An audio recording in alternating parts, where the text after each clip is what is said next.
Russia got involved in Syria militarily 2 years ago, it basically pulled the Syrian regime and its armed forces out of the dead. It injected life into it again, and now we see a rise to the Syrian regime and its military. They're rapidly gaining more territory. Russia is invested there not only because it wants to have 2 military bases in Syria, as it declared just this week, but also Russia is involved in Syria because it wants to keep the many Chechens, the many fighters who come from the Central Asian states, from Chechnya, away from its borders, as Russia, suffered from terrorism in the early 2000s, and it doesn't want to bring those fighters back. Much of the makeup, the majority of the foreign fighters for the, for the Islamic State organization come from Central Asia. They're Chechens, highly trained, but also from Europe and from the Middle East. So I'm not saying it's the only reason why Russia got involved in Syria.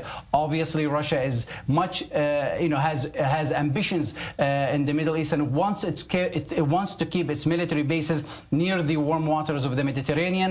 But this is another reason, and that's why we saw Russia's involvement at the time when it got involved, for 2 reasons. When it saw that its ally, the Syrian regime, about to collapse, but also it saw the expansion, the fast, quick expansion of the Islamic State organization in Syria and Iraq.